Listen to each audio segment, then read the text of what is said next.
Hello, welcome everyone to Space Dave Live episode number 8. Lovely to have you here tonight.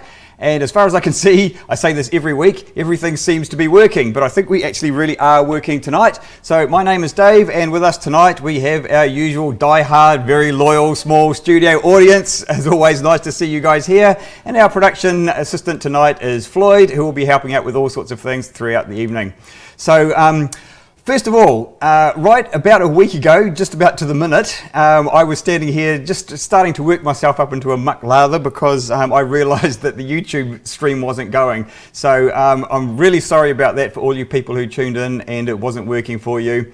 But the good news is that we did find the source of the problem. It was my fault. I'd love to deflect the blame, but it was entirely my fault. So again, the good news is that I can guarantee you that at least that particular problem will never happen again. I certainly learnt my lesson from that one. So I think we're all up and running tonight. So look, if something like that does happen again, remember we do broadcast on Facebook and YouTube live simultaneously, so you can go and check the other platform from whichever one you're on. So, and I know some of you did that last week. So again, sorry about that, but we'll move onwards and upwards and get on with it tonight. So first of all, before we start anything else, I just want to, I'll tell you what, now let's have a quick look at our program first of all to see what we've got in store tonight. So a few bits of housekeeping to get out of the way. First of all, the news tonight is going to be quite heavy on rocket launches and space missions because there were, well, actually a number of interesting rocket launches in the last week. 3 of which we will have a reasonably close look at, including New Zealand's Rocket Lab launch and a couple of other interesting ones as well. Then we'll go over some of those other things, and there's a few things in the news as well that we'll talk about, but that is mostly what we're going to be doing tonight. So competition time, of course, we always like to start with that. So tonight we've got a competition. This won't mean much to you at the moment, but this is a tweet that was sent out by the launch company Blue Origin, and it was sent out a short while ago, and that's all it is. It's a photo of Ernest Shackleton's ship Endurance, which I believe this photo was taken around about 1914 in Antarctica or near Antarctica. And so Blue Origin, who we're going to talk about in the news tonight, so hopefully it'll become a little bit clearer, but they put out this tweet with nothing but that ship and what appears to be a date above it, which we assume is in the American date format, being an American company, and that date is tomorrow, our time. So our best guess is that they're going to make some sort of announcement or something is going to happen in the next couple of days, and it will have something to do, or there'll be some link with Ernest Shackleton or Endurance or whatever it is. We don't know. That's the point. It's a mystery. So the competition tonight is to have a guess what you think they might be getting at here, what you think the announcement might be, or what you think that tweet is all about. It's a tricky one. I just want to know if anyone is willing to have a stab at it. You don't have to get it right, and of course we won't know tonight. Anyway, we won't know till next week, so we'll clarify that next week, what that was all about. In the meantime, everyone who enters tonight will just go in the draw to win a prize. And tonight, the prize is this little science kit here called Illusion Science. Lots of fun for all ages, and anyone can enter that. We can ship these anywhere in the world. So to enter, you just post your comment in the live chat or in the comments on Facebook or any of the avenues there below. So we'll get back to talking about Blue Origin later because that's one of the missions that we are going to be looking at. Now, there's a couple of other housekeeping things. One of them is we really, really want to get these comments and live chat going a little bit better so I can see them more clearly. So we're going to have another stab tonight at checking what we've got here. Oh, look, it seems to be working a little bit better. So these are the Facebook comments on the left and the YouTube comments on the right. So we can see we've got a few people in there already. The problem we had last week when we tried this is that I couldn't scroll, and I still don't know if I'm going to be able to do that. So once it filled up, I couldn't see any more comments. But anyway, that's all looking good. Hi everyone. I won't list you all by name, but I'm having a look through all the comments. Mike says they're probably going to name their craft Endurance. Now that's a good guess. I like that one, Mike. The only thing is that, well, actually, I'll tell you what, we'll talk about that later, that Blue Origin already does have kind of a convention for their spacecraft, and I actually expect that their next spacecraft is probably going to be called New Armstrong. Maybe remind me, someone, we'll talk about that when it comes time to talking about what Blue Origin is up to. I'm looking forward to that. Blue Origin is an awesome company doing some really exciting things. Right, one other quick thing. Hang on, let me just... So I've just got a note here. I'm sorry, I'm not actually sure what that means. Sorry? Someone just posted. Okay, thanks for that, Floyd. Anyway, so where was I up to? Last week. Look, here's the thing that happens. Whenever I talk in public, whether it's on our show live or whether I'm talking to a group, I always seem to do this thing where every once in a while I say the complete wrong word for something. And it frustrates me no end that I do it. Whenever I watch back on a video, I'm thinking, why on earth did I say that? I'm not the only one who does it. For some reason, lots of astronomers do that when they talk. Last week, I noticed that I was talking about meteors, and I said, as a meteor or shooting star is coming through the atmosphere, we call it a meteor. When it hits the ground, it's called a meteoroid, is what I said, which of course is wrong. It's called a meteorite when it hits the ground. It's a meteoroid when it's still in space. Now, as much as I was annoyed at myself for getting that wrong, I'm equally annoyed with all you people because I know that some of you must have picked up on that. So with apologies to anyone who did pull me up on it, I expect you guys to be pulling me up. Now, honestly, when I say things wrong or get something wrong on the show, I would much, much prefer that you did comment and correct me rather than just leave the wrong information out there. So that's a correction from last week. A meteor that hits the ground is a meteorite. Now, in the future, this is kind of related. We're really hoping to get more of the video call-ins and audio call-ins and get other people contributing to the show as well, not just with corrections and comments and things, but I'm actually pretty keen to get people calling in and contributing with whole content of their own. If there's something that you want to talk about or something that you want to add to the discussions, it would be really awesome if we could do that. And as things happen at the moment, we're really, really busy here at the Space Centre. We're in our peak time with school bookings and stuff, and I don't have as much time as I would like to be preparing for this show. So I'm sort of hoping that other people will help contribute to the content that we've got going here. Now, what else did I have to talk about? I tell you what, there is one person that I wanted to mention tonight. And that person is Alan Little. So I've been communicating with Alan for a while, and Alan's been a good supporter of the show here and what we're doing at the Space Centre. And where is it? I wanted to show you Alan's website. So just bear with me a sec while I bring that up over here.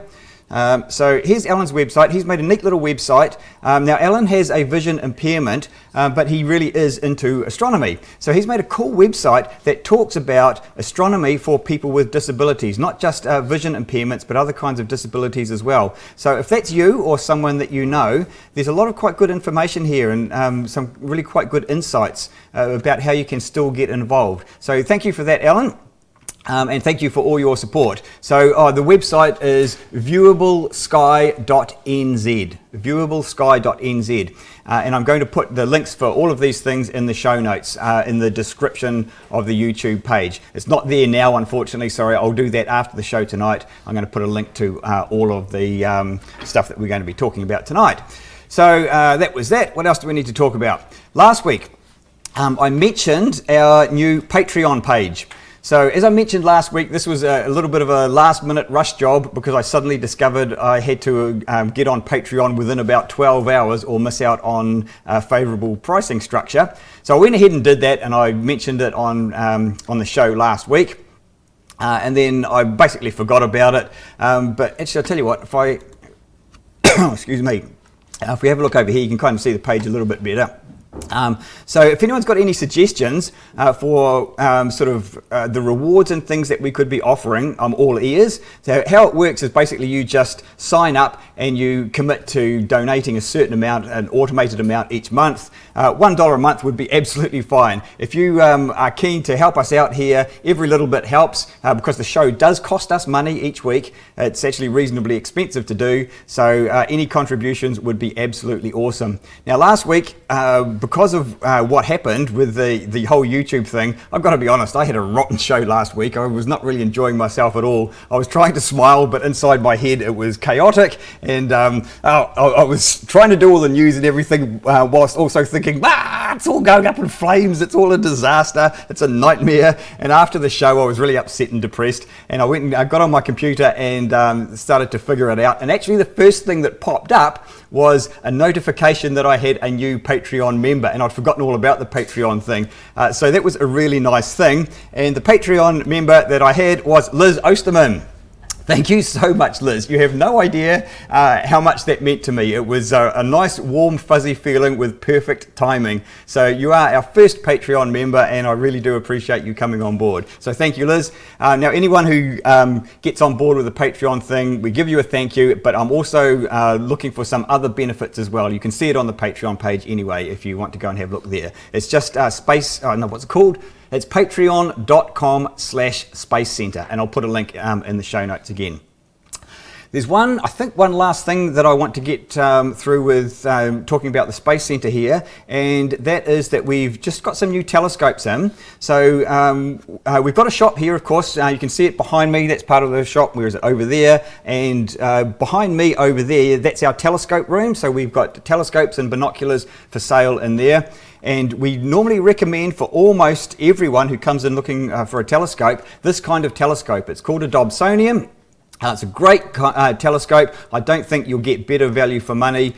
And so I just wanted to show you a quick video here actually. So if you buy one of these telescopes, they normally come flat packed like this, or we can put it together for you at no extra charge. The telescope we're looking at here is the smallest and cheapest of the Dobsonian ones. And I just wanted to play you this quick video, which is sped up, as you will see. This is me unpacking and assembling that telescope. So you kind of get a little bit of an idea of what's involved in putting a telescope together. So it's actually not that hard. I'd allow maybe about half an hour for it. This is a really simple kind of telescope design. It doesn't really come any simpler than this.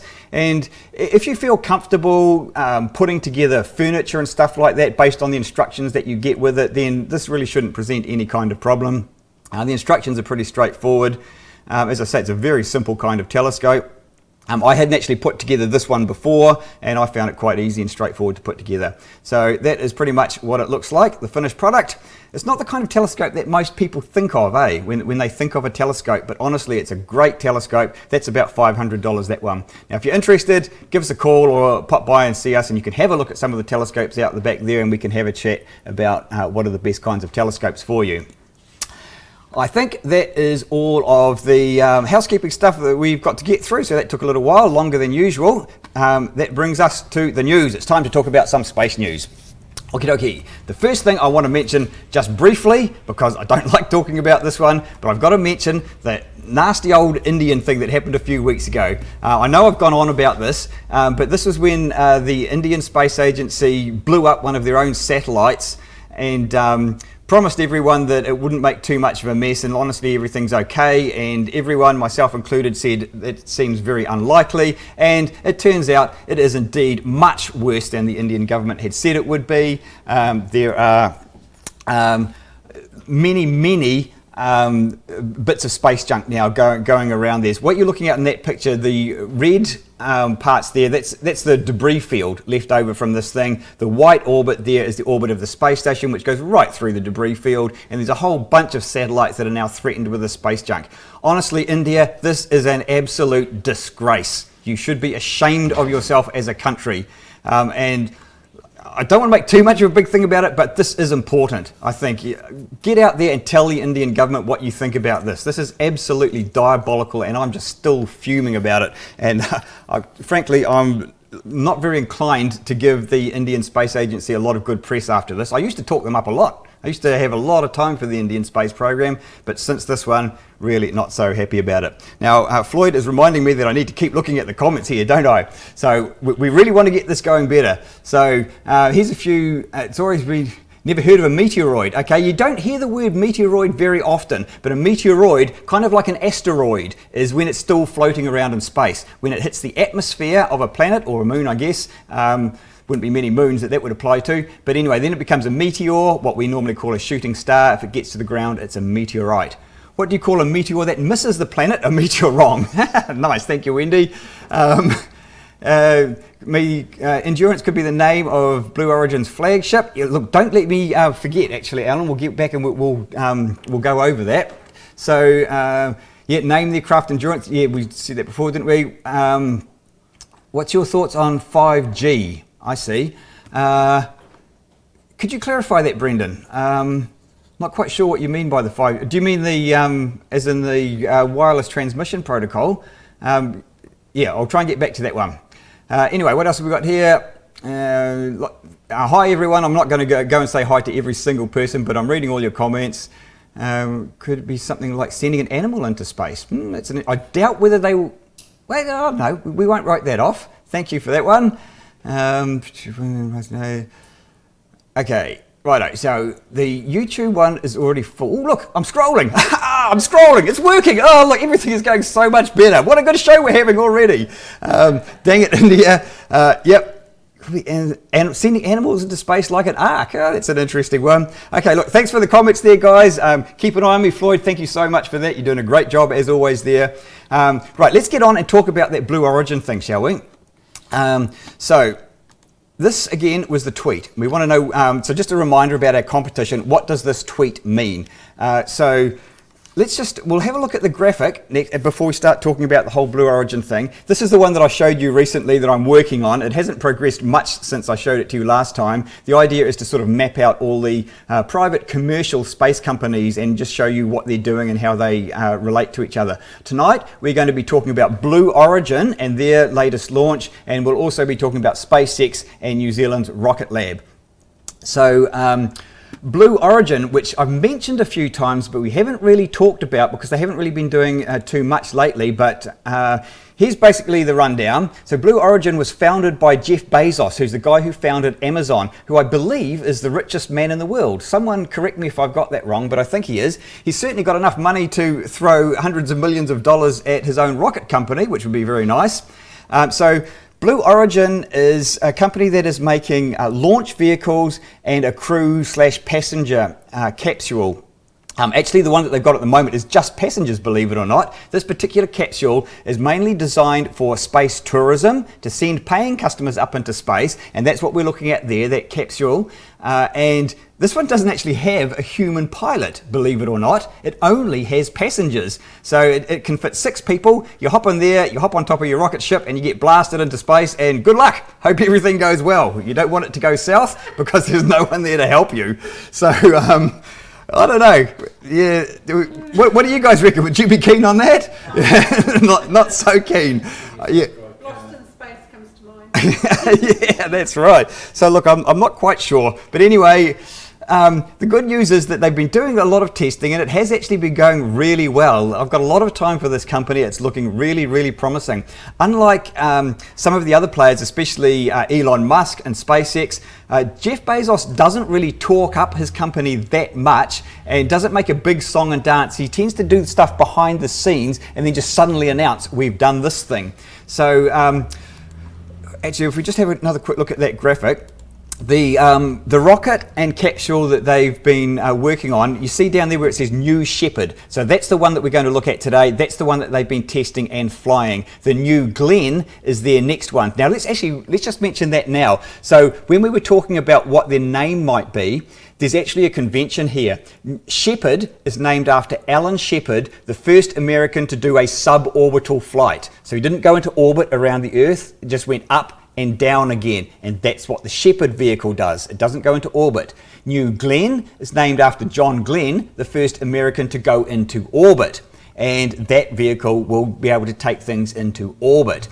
And that's why I was wondering whether, if they're going back to the moon or somewhere else, to me, a natural progression here would probably be Neil Armstrong. As far as I'm aware, they haven't said that, but I'm not the first person to speculate that. I mean, it's pretty obvious when you look at it.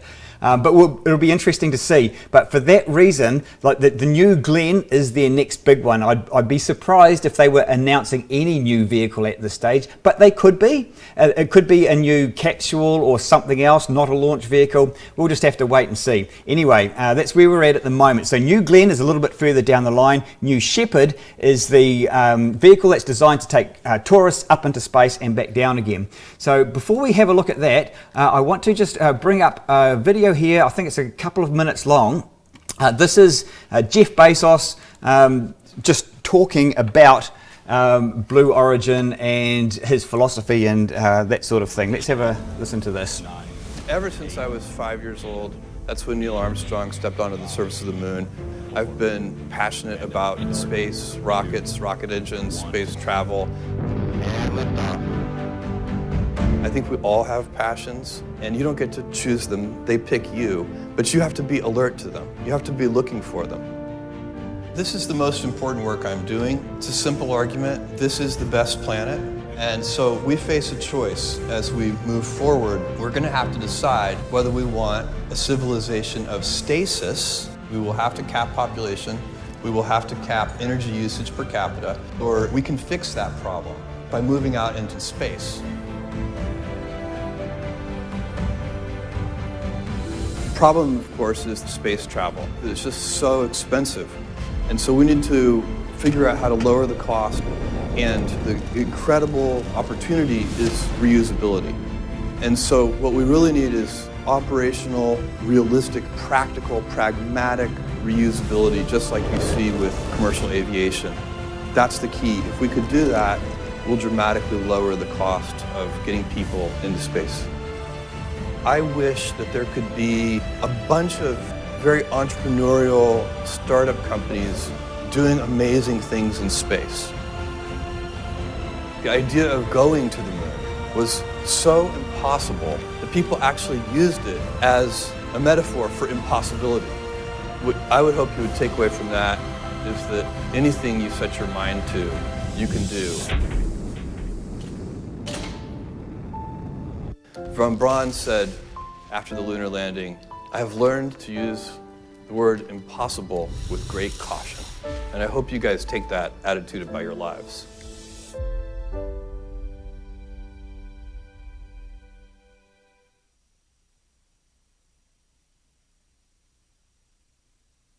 I did again, didn't I? But I caught myself again this time. I didn't have my mic turned up. So I'm getting better at catching myself with that. So there you go. That's a bit about what Jeff Bezos is thinking.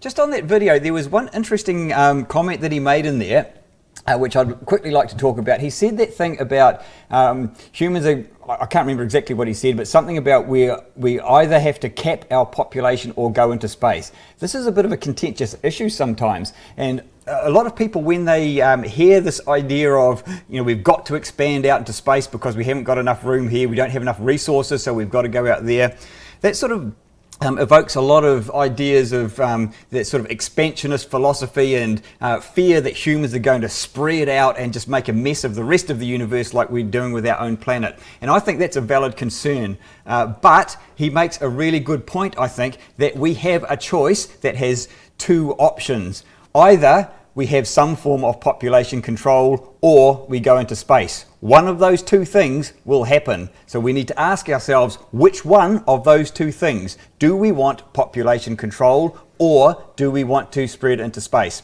I'm not going to give you the answer. I think you probably know what my preference would be, but one way or another, we are going to have to face that reality. It doesn't matter how green we are, it doesn't matter how good we become at taking care of our planet, it will physically only hold a certain number of people. So one of those things is going to happen.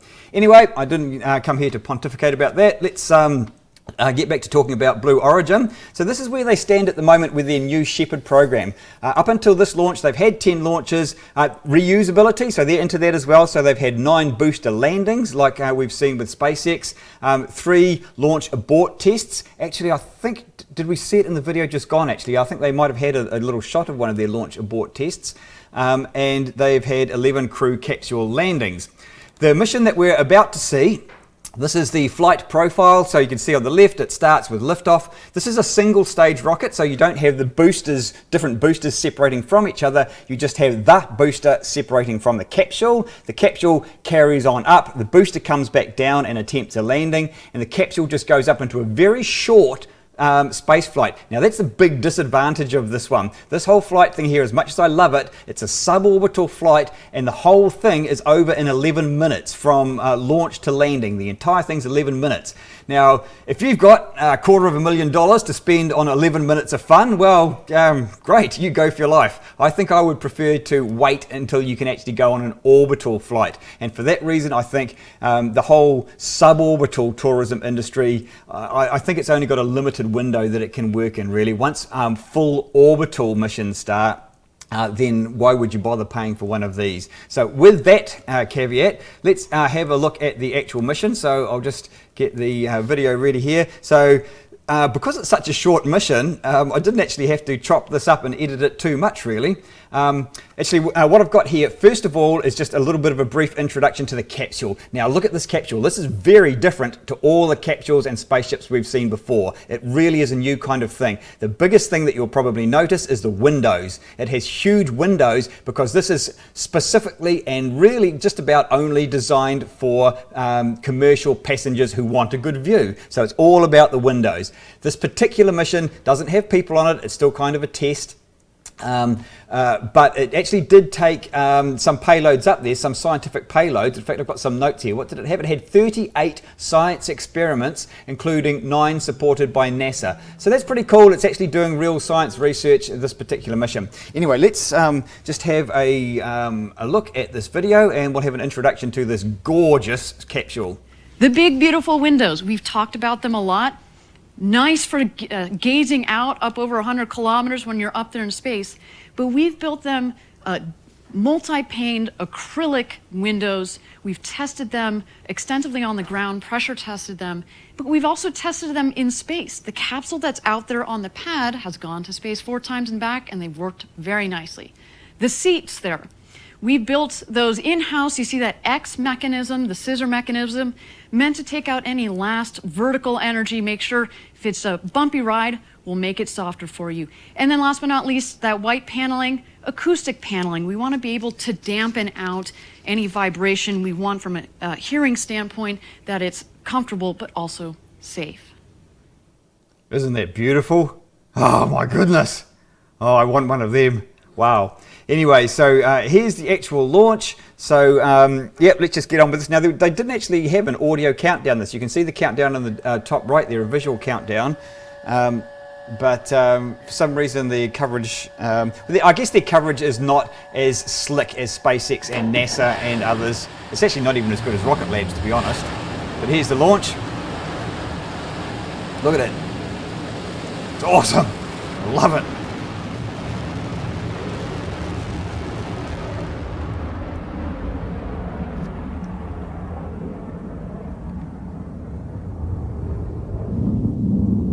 We're just jumping forward a little bit there. That's about max Q. Remember, maximum aerodynamic pressure.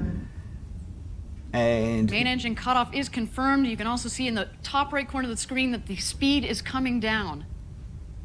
All right, so it's getting pretty high now. Separation is confirmed. So the booster has separated from the capsule. You'll see the capsule head off. At that point, if we were up there flying in space, we're going to let you unbuckle, turn those somersaults. I'm definitely doing a superwoman across the cabin. The capsule's on the top right there. Accelerating up, we passed the Kármán line, the internationally recognized line of space. That's at about 330,000 feet. And we've hit apogee. You see now that the speed went to 0. It's now speeding up again as the craft are coming home. There you can see those wedge fins out. There are 4 of them, again, at the top of the rocket. And we're going to wait for the BE-3 engine to relight and bring her down for a nice soft landing.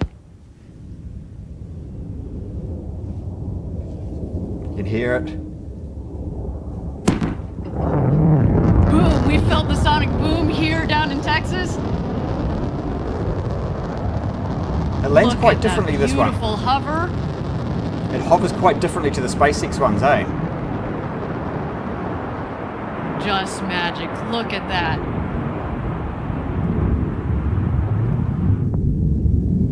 It's very elegant. And touchdown. It's cool, isn't it?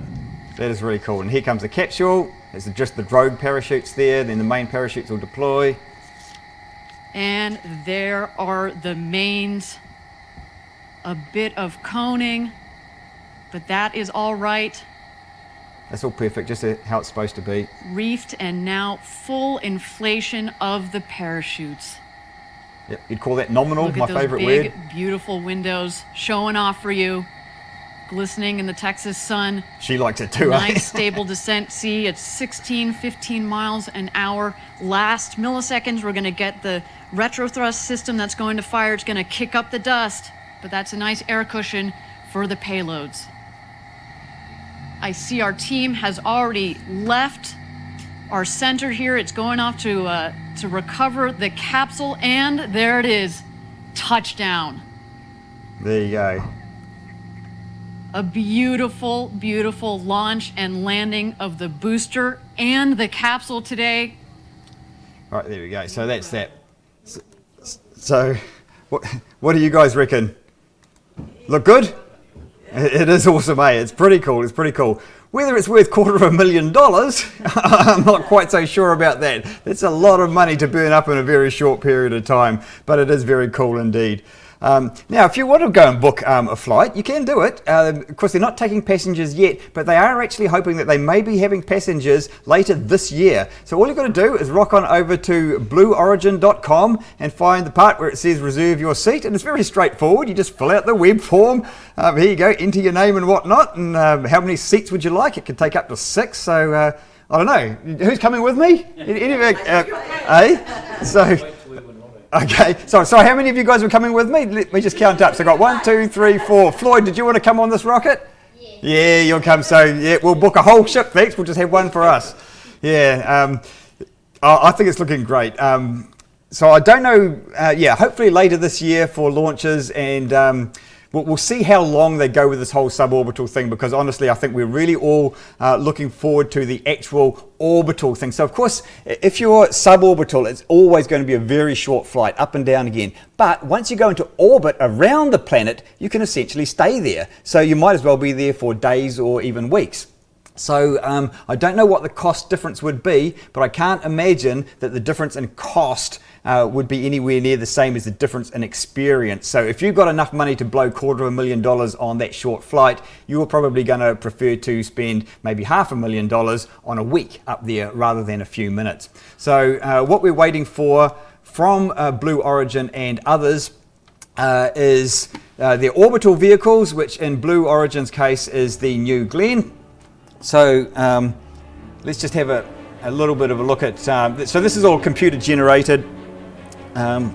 Sorry guys, I just need to turn that down a bit. So this is what it's going to look like. As you saw in the graphic before, it's a much, much bigger vehicle.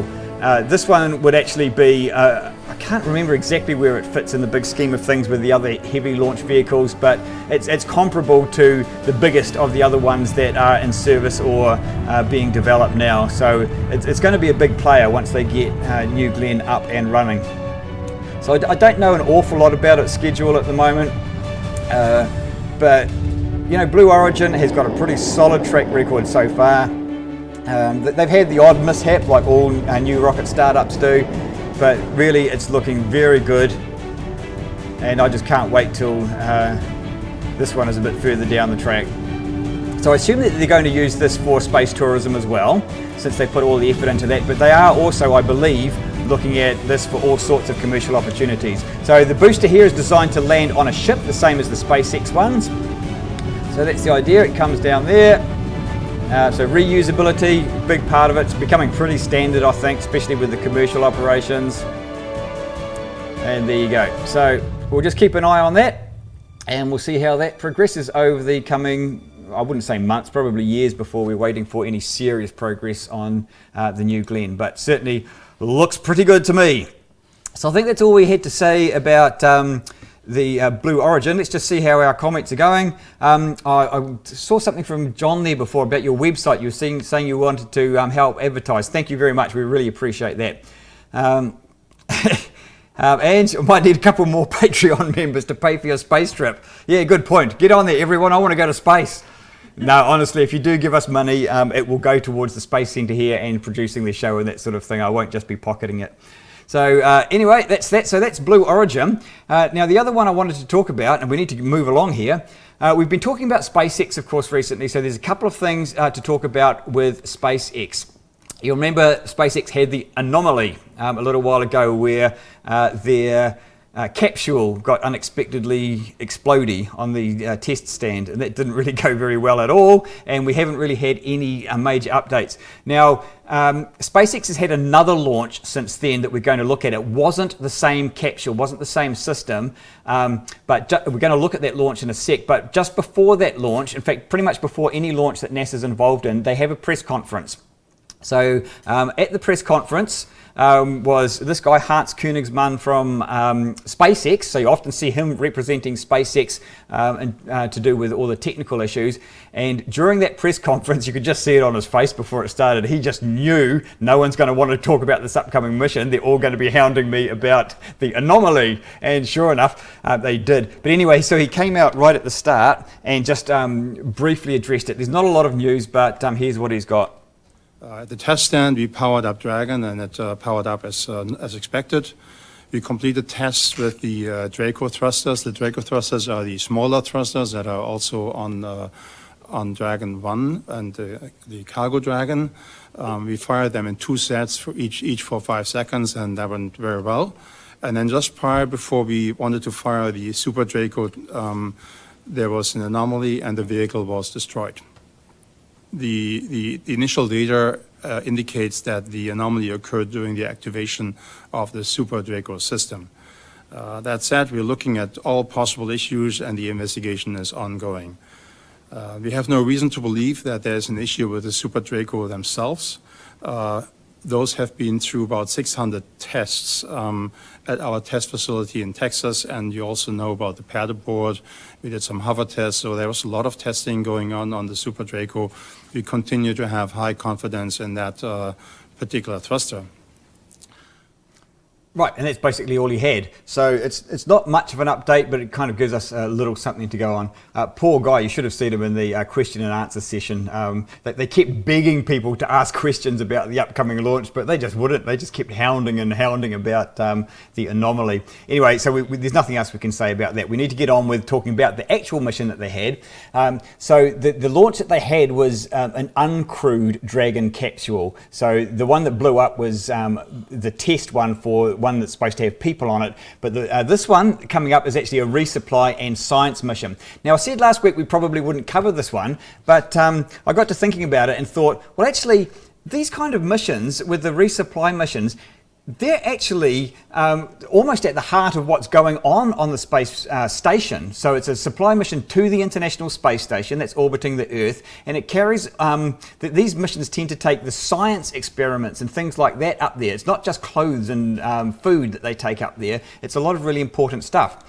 So this particular launch that we're about to see is carrying a bunch of things. So I've got a couple of notes here. One of them is a thing called the Orbiting Carbon Observatory 3, and this will measure carbon dioxide in the Earth's atmosphere. I think it's pretty obvious why we would want to do that. So this experiment is, or this observatory, I guess you would call it, is a little box thing. I'm pretty sure I've got this right. That sort of looks like one of these units here. So we're looking at the space station there. That's the front part of the space station we're looking at. You can see the Japanese module there, and this whole thing on the lower right there is an experimental bay outside the space station. So any experiments that need to be outside, exposed to the vacuum of space, or looking back down towards the Earth, they tend to go over there. And there's a whole lot of ports that you can see there. So there's an empty position there. Looks like there's another empty position there. And I assume that the carbon observatory that they're sending up will go into one of those empty slots. I'm pretty sure that's what happens. So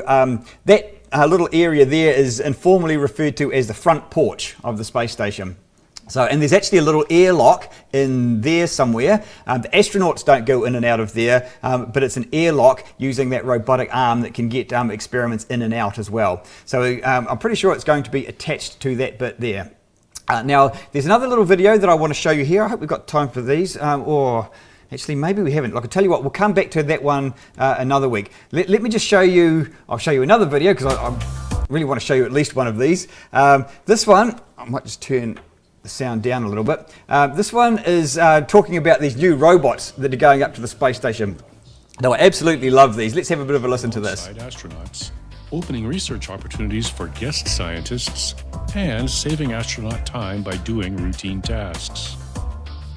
The Astrobees will replace the Spheres, the current robots, and most used ISS payload.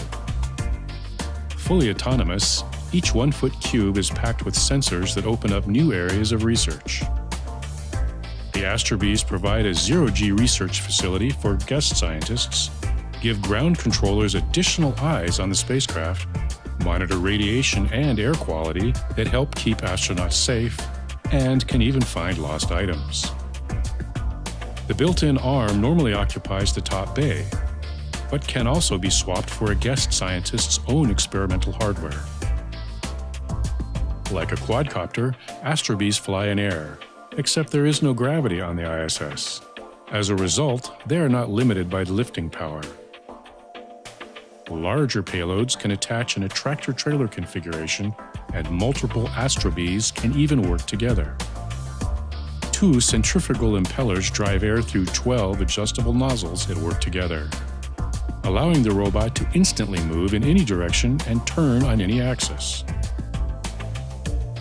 The astrobees will continue the Sphere's tradition of hosting the annual Zero Robotics competition, drawing together thousands of students from 18 countries who can watch their code fly on the space station. Launching in 2018, Astrobee is the next-generation robot meant to make life in space easier for astronauts and, at the same time, build a foundation for new scientific breakthroughs in autonomy and robotics. Aren't they cool? I think that's just absolutely awesome. I love some of the stuff that's going on up there. So the point that I was trying to get at with some of this is that the International Space Station is a research laboratory. That's the whole point of it. It's about scientific research. They do a lot of medical research, including a lot of pharmaceuticals. One of the other experiments or programs that's going up there is a thing called Organs on Chips, which we might have to talk about some other time, but they're doing a lot of really interesting research up there. Biological research, they're doing a whole lot of stuff looking at antioxidants and the effects on the human body and how we can get better antioxidants, better therapies and things. Over the coming weeks, I might show you a couple of these other videos, just showing you some of the scientific research that's going on up there. So I always like to make this point that the space station is not about wasting lots of money on expensive space toys. Although that's part of it, I guess, but it's really all about research that can't be done on the ground. It has to be done in microgravity in space, and there's some amazing stuff going on. So anyway, what we need to do is we need to actually have a look at this launch. We won't dwell too much on the launch because it is a fairly standard launch, really. So let's have a listen in. 10, 9, 8, 7, 6, 5, 4, 3, 2, 1, 0. Ignition, liftoff. Air Dragon, go Falcon.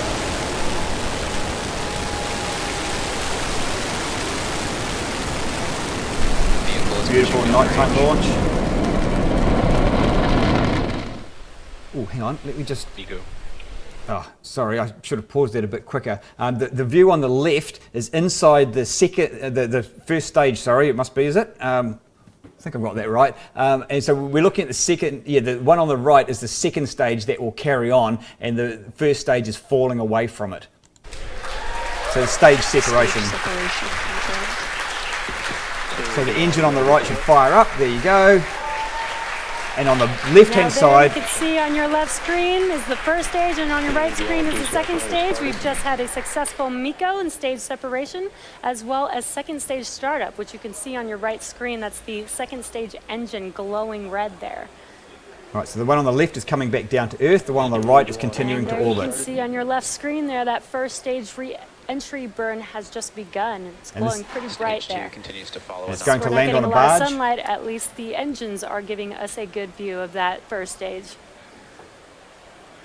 And it looks like we got an infrared shot of stage 1 there. That's an awesome view. So we're not getting a lot of sunlight, at least we could see it with the infrared view. And there's that landing burn beginning. That looks awesome. It does, doesn't it? I've never seen that before, an infrared view of a booster coming back down. Again, we are landing on our drone ship, Of Course I Still Love You. It's like we're following the first stage all the way to the drone ship. Terminal guidance. And here it comes down towards the drone ship. There it is, the rocket lighting it up. We've got a good live view of this landing here. And we have touchdown of the first stage Falcon 9 vehicle on our drone ship, Of Course I Still Love You. Nice. That was an incredible view of that entire landing. That was awesome.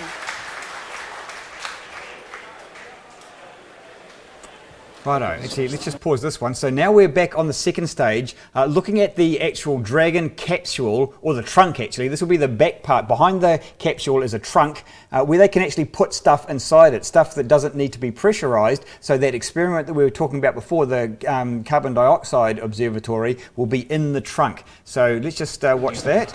So that's the trunk and capsule going and there away. You can see on your screen, Dragon has deployed. And again, that is such a cool view. Can you see it there? Of these That's the science thing that I was talking experiments in the about. trunk of that Dragon. That's the one that attaches to the front As porch. mentioned previously, I think. Dragon is carrying tons of cargo to the International Space Station on this mission. A small portion of that cargo represents supplies for the astronauts, which is things like food and clothing, but most of that cargo represents science going up to the space station. Right, so this is a solar array deployment. So we're just seeing the capsule solar arrays go out. Deployment. Again, this will take about a minute to complete.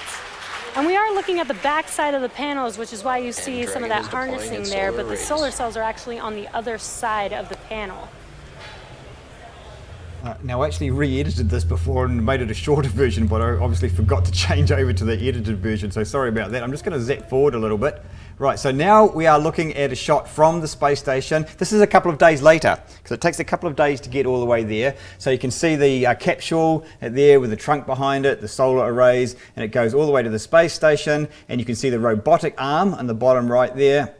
This is a camera on the end of the robotic arm. So this capsule comes in and it gets grappled. It's berthing. So they go out there and they grab the whole thing with that robotic arm and then bring it in. Rather than docking, where the whole thing actually just comes up and joins in, it's grabbed by this robotic arm. It's a long, tedious process. If you watch it live, it takes forever. So I've just showed a couple of quick highlights there, and you can see it going in and grabbing it. So there we go. That is the science and resupply mission all the way to the space station. I do want to get back sometime and talk about all the science missions that they are doing there, and we'll probably talk about some of the science missions, some of the ones that I haven't mentioned tonight. There's some research into Parkinson's, for example, and some other stuff.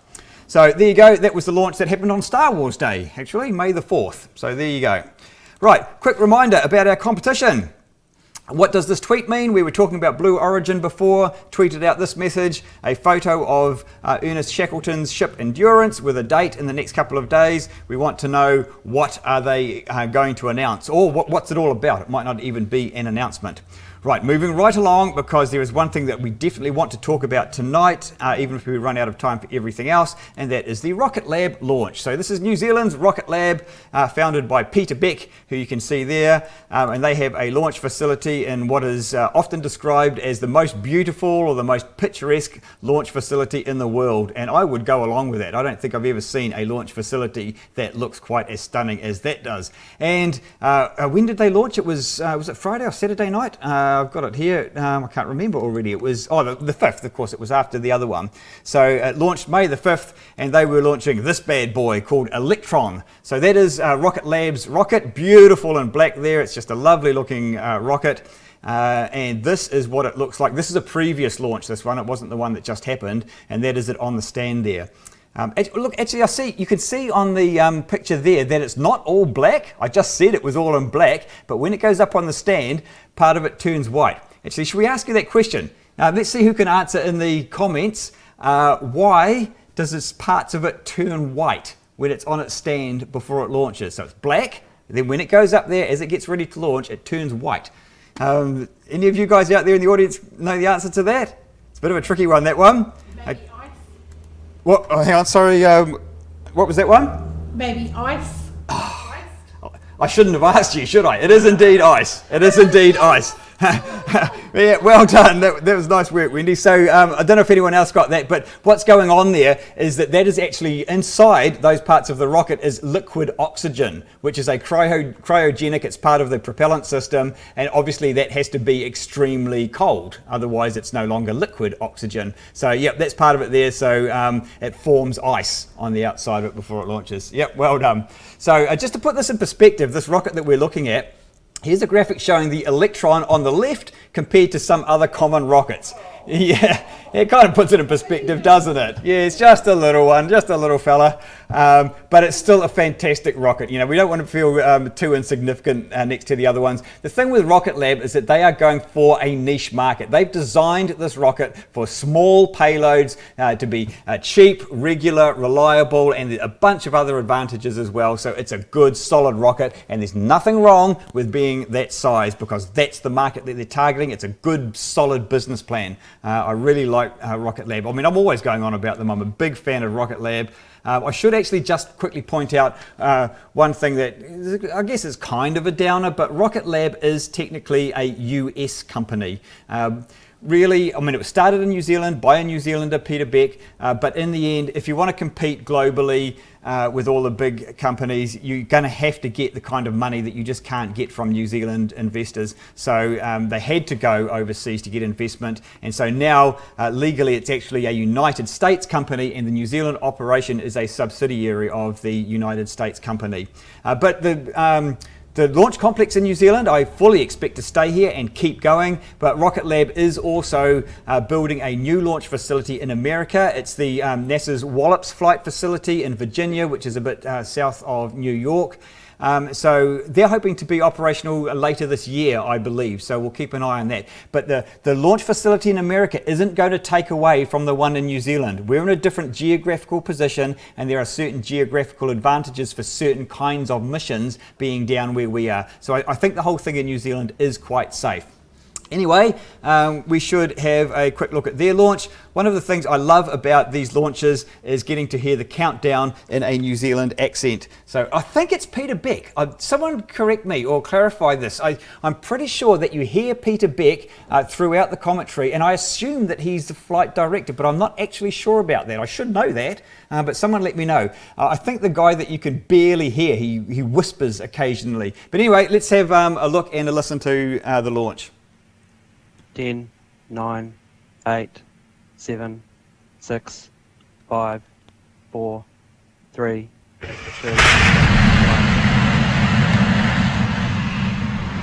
First motion.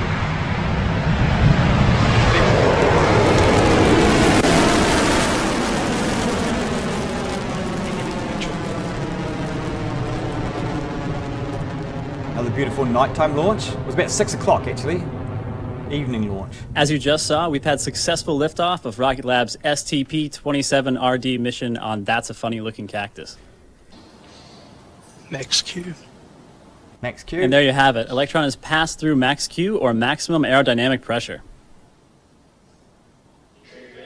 5 seconds remaining.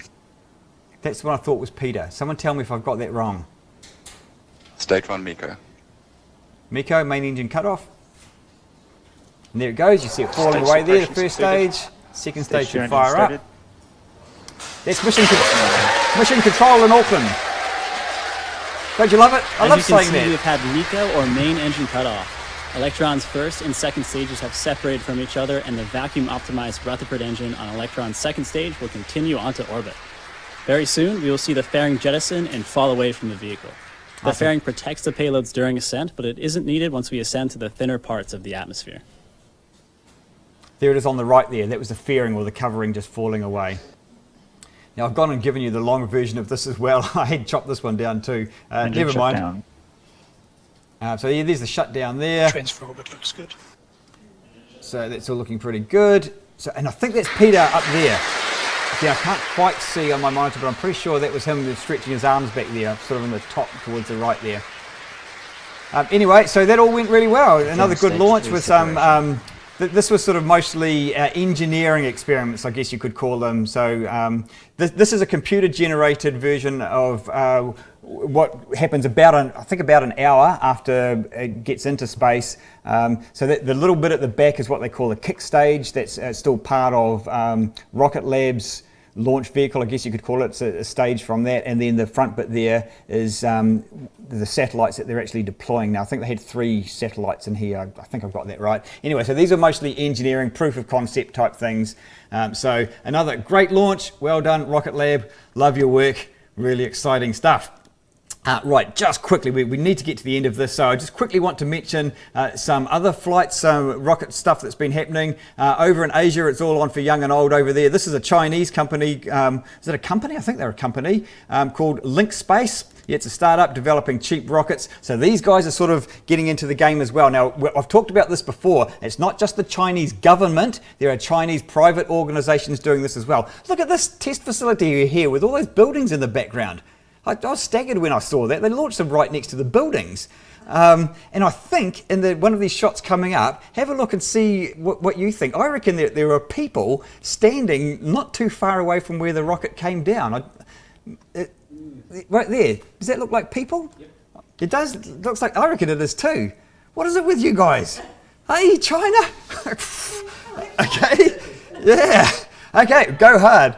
So, yeah, they're all happy. They're loving it. So, look, there's a lot going on in China and around Asia in general. So it's really, really busy in there. And look, China is really going to, I reckon that they are potentially going to shake up the whole space industry quite a bit.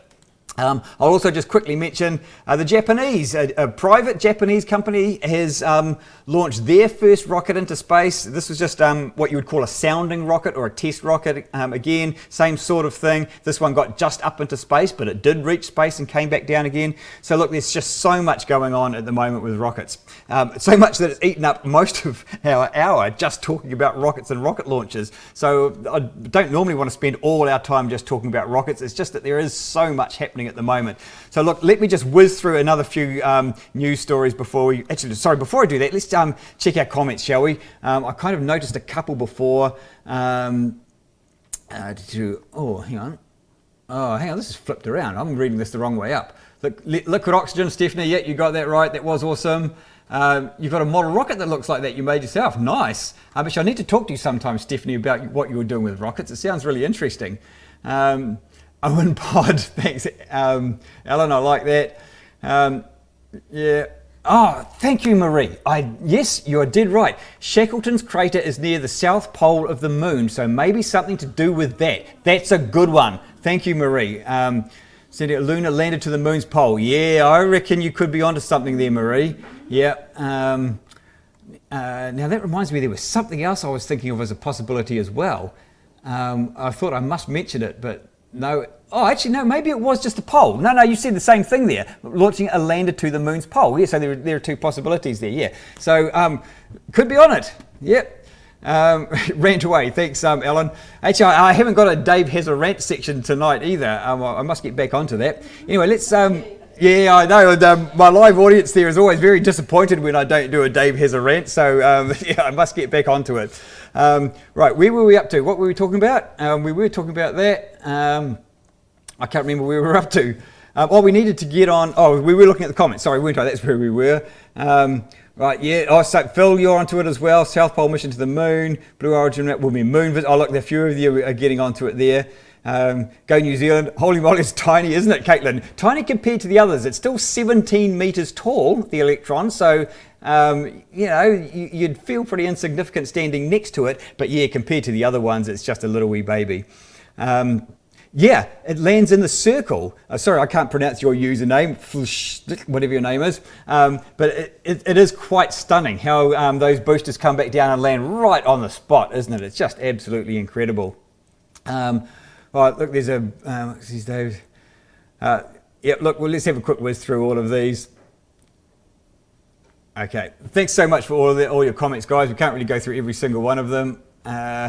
Is this streaming now live? Seriously, Joshua, this show that you're watching is streaming live, but the rocket launches that we were watching were recorded over the last week. So we talk about things that have happened during the last week. Occasionally, we do stream rocket launches and other things live. If you want to watch them, probably Facebook is the best way to keep an eye on us, although I might start doing them on YouTube as well shortly. Right, there's a couple of quick things that I want to go through to wrap up the news. One of them is a quick mention of Mars Insight that we've been talking about. This is the robotic lander that landed on Mars last year. It's been having some problems with its heat probe. Still no updates on that, I'm afraid. But I wanted to show you a couple of quick photos that have just come back from Mars Insight. This one is a sunrise that was taken on Mars the 24th. That's part of the lander itself that you can see they're taking up the shot, but you can just see the sun over there. Now, the cool thing about Mars... well, the cool thing, there's so many cool things about Mars. One cool thing is that during the daytime, the sky is red. At sunrise and sunset, the sky turns blue. It's the opposite to what happens here on Earth. So there is a sunrise on Mars, and I've got on the same day they took a picture of the sunset.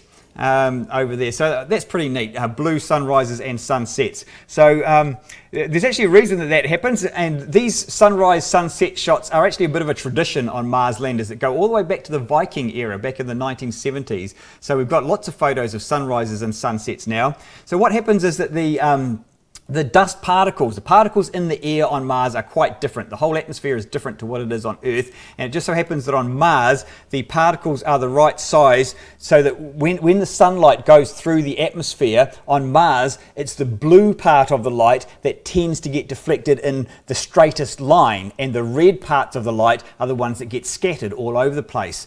So when you have a sunrise and sunset, the sunlight is going through more atmosphere. So you get more of that effect, which is the same kind of thing that happens here on Earth, but our atmosphere, the effect is the other way around. The particles make it such that the red light tends to carry on straight ahead, so we have red sunrises and sunsets, the opposite on Mars. They're actually really useful. These sort of images here help the scientists analyze what's happening in the atmosphere, and they can figure out, it's just another clue that helps them figure out what's going on in the atmosphere. And interestingly, on Mars, the twilight can last a very long time. It can last, I think, at least a couple of hours, because there's so much more spreading out of the light in the atmosphere that after the sun set, you still get a lot of the light scattering around. So the twilight can go long after the sun has set or before the sun has risen. So there you go, that's just a little bit. Oh, actually, there's one more image I wanted to show you here. This is from the same lander. That's the seismometer in the foreground there. But this is from, it must be one of the navigation cameras. They're the ones that tend to have that fish-eyed view. But that's just some clouds on Mars. So you can see a little bit of a time-lapse of some clouds there on Mars. Anyway, that's enough of that. Another quick one that I wanted to show you was, this is related to a mission that goes right back to 2002. It was a Japanese space agency mission called Hayabusa, and it returned samples from this asteroid. An amazing mission, actually, a stunning mission, and they have recently found that there's a lot more water on these asteroids than they originally thought, which is really good news for people who are into studying the early development of our solar system. So our time's running out, so I don't have a lot of time to go into it, but if you know about the history of where did all the water come from on Earth, it's been a bit of a mystery. This may help solve that. There's more water apparently in asteroids than we thought, and we now think that that could account for at least half of the Earth's water. So that kind of helps fill in a few gaps there. Now this Hayabusa mission, I just have to do a little humble brag here. I have a bit of an affinity with this particular mission because back in 2014, I was at a 4-day workshop and conference in Auckland, and here's a shot of me there on the right, and that guy on the left, as you can see, is the head of guidance and control for the Hayabusa mission. And so this workshop thing that I was at was run by Kiwi Space Foundation in conjunction with the Japanese space agency, and this guy here in this photo is showing me how to make a satellite. And that's exactly what I did. We were making these miniature satellites, and it was just an amazing experience learning how to do all of this stuff, and I've still got it. It's right here. That's the satellite that I made. It's called a CanSat because you can literally fit it inside an aluminium can, and you can send it into space. And it was just such a cool thing to do. So you can see on the photo, I think there, I've got my laptop there. You just install some software, you link up to the satellite, and you can monitor. So it's got all these sensors in it that, like an accelerometer and stuff, so you can tell how fast it's going, and what direction it's heading, and stuff like that. And we did all these cool tests. So after we'd made the satellites, we went out into the hotel where we were, and I put this one in a lift and seated up in the lift, and I could monitor on my laptop how fast it was going, and it was sensitive enough to tell you. So one of these days, I'm hanging on to this. It's actually normally in a display at the back of the Space Center there, but one of these days, this baby's going into space. One of these days. I've just got to figure out how to get it up there. So anyway, that was that one. Let's see. Look, we're almost at the end of what I wanted to talk about, so let's just quickly get this one. This is an image that has recently come from the Hubble Space Telescope. Now, if you're familiar with the Hubble Deep Field views, these are very long exposure photographs of deep space. There's been a couple of them that have been released over the years, and this is the latest version of what they've done. Now, the interesting thing about these images is that what you are seeing there are not individual stars. What you're seeing there are galaxies. So each one of these things that you can see in that image is a galaxy. So a typical galaxy would have about 100 billion stars in it. So that's what you're looking at there. Each one of those dots represents something in the order of 100 billion stars. And now I'm just trying to think how, have I got my notes here? I didn't actually say, but I'm pretty sure that the field of view here, if you hold out your little finger at arm's length and imagine about half of the width of your little finger, that's how much of the sky we would be looking at here. And I calculated that in that image, what did I say here? This is my maths, but I'm pretty sure I've got this right. So there's about 200,000 galaxies in this area. That's what they say. So that would roughly equate to, in an area of the sky, half the width of your little finger. That means there would be 200 trillion stars that we can see in a width half of your little finger. 200 trillion stars. That's a staggering number. It's really hard to get your head around numbers like billions and trillions because they really don't have much relationship with million. It's a much, much bigger number. It's just staggering, absolutely staggering. So this image was actually built up from about 7,500 individual exposures. So it's done quite differently to the other previous Hubble Deep Field views. So it's taken a whole lot of different images. I think it was over about 16 years. They did this. So there you go. It's called the the Hubble Legacy Field. So go and look that up if you're interested in finding out more about that.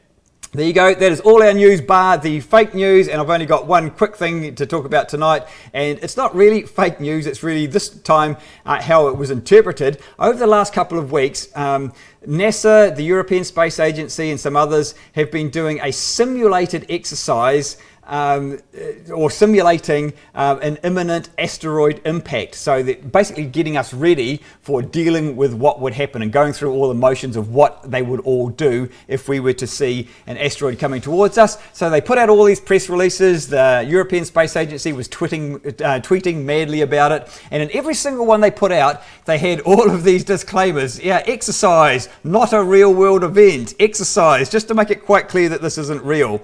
But you know people, so you can imagine what happened. So yeah, a whole bunch of people saw this and figured that the best response would be to panic about it and quickly share it on social media and tell everyone that we're all about to die.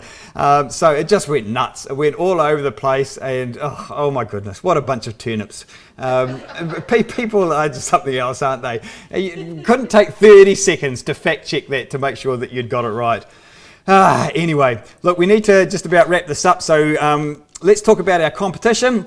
So Floyd, I've seen you've been madly over there compiling our competition entries, have you? Yep. You have, so did we get many entries? Yeah, quite a few. Okay, we had quite a few. I've seen a few come in on the comments and stuff. So I'll tell you what, Floyd, do you want to get the astronaut helmet ready, and we'll get someone to do the draw? While we just have a quick look at that. I'm just going to have a quick look at the comments here. Right, you need to show the comp results. Yes, thank you, John. We're just about to do that. Yep, okay, right. So let's have a look. We're going to call out the name of our winner. Do you want to call it out, Floyd? Okay, who have we got here? Thank you. Oh, our winner tonight, this is a bit rigged, isn't it? Our winner tonight is someone by the name of Steph Owen, okay, which is my mum who's sitting in the audience there. Okay, well done, Stephanie Owen. You are now... At least you didn't pull your own name out. That's true. At least I didn't call my own name out. So, yeah, we probably should have some rules about that, shouldn't we? But anyway, no, it was all perfectly legitimate. And you are now the proud owner of Illusion Science. Beautiful little science kit there. So we love these competitions. We're going to keep them going every week. So, in fact, I'm hoping that we'll be able to do a little bit more with the competitions.